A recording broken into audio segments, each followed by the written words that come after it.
રાજપીપળા સહિત નર્મદા જિલ્લામાં વસતા મહારાષ્ટ્રીયનોએ આજે ભારે શ્રદ્ધા અને ભક્તિભાવપૂર્વક ગુડી પડવા પર્વની ઉજવણી કરી હતી.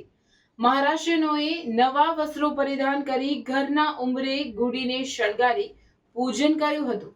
મહારાષ્ટ્રીયન સ્ત્રીઓએ પોતાની પારંપરિક પોશાક નવવારી સાડી પરિધાન કરી, પુરુષોએ કુર્તા પાયજામા પહેરી ગુડી પૂજન કર્યું હતું.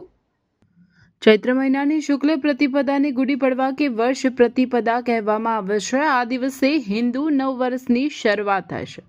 ભગવાન બ્રહ્માએ આજના દિવસે સૃષ્ટિનું સર્જન કર્યું હતું.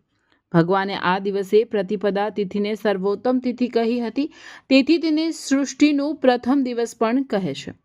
રાજપીપળાની મહારાષ્ટ્રીયન મહિલા જ્યોતિબેન જગતાપે જણાવ્યું હતું કે આજે ગુડી પડવો એ અમારા મહારાષ્ટ્રીયોનું નવું વર્ષ ગણાય છે.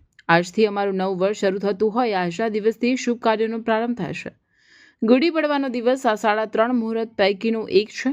નવા ઘરમાં રહેવા જવું, કિંમતી વસ્તુઓની ખરીદી કરવી વગેરે બાબતો માટે આ દિવસ શુભ મનાય છે.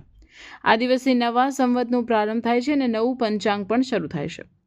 શાલિવાહન શકની શરૂઆત હિન્દુ કાળગણાના પ્રમાણે આ દિવસે થઈ હતી. આ દિવસે મહારાષ્ટ્રીયનો ઘરના આંગણામાં 5 પાંડવોની પ્રતિકૃતિ તૈયાર કરી તેની આસપાસ સુંદર રંગોળી કરવામાં આવે છે. ગામડાઓમાં આંગણામાં ગાયના છાણથી લીપીને તેની પર આ રંગોળી તૈયાર કરાય છે. આ જગ્યાએ ગુડી ઊભી કરવામાં આવે છે. ગુડીની ષોડશોપચારે પૂજા કરવામાં આવે છે. ગુડી ઊભી કરતા પહેલા લાકડીને તેલ લગાવી તેને ચોખ્ખા પાણીથી ધોઈ લેવામાં આવે છે. તેને હળદર કંકુ ચડાવવામાં આવે છે.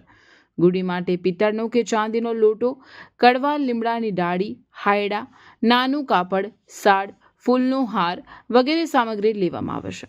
લાકડીના છેડે નાના રંગીન કપડાને ફીટ બાંધી તેના પર લોટો ઊંધો મૂકવામાં આવે છે. આ ઊંધા લગાવેલા લોટામાં કડવા લીમડાની ડાળી લગાવી હારડાનો હાર પહેરાવવામાં આવે છે. લાકડી પર સાડી પહેરાવાય છે. આ ગુડીને રામના સ્વાગત માટે શુભ ધ્વજના પ્રતિકરૂપ ગણવામાં આવે છે. ગુડી ઊભી કર્યા પછી તેના પર હળદર કંકુ ચડાવવામાં આવે છે.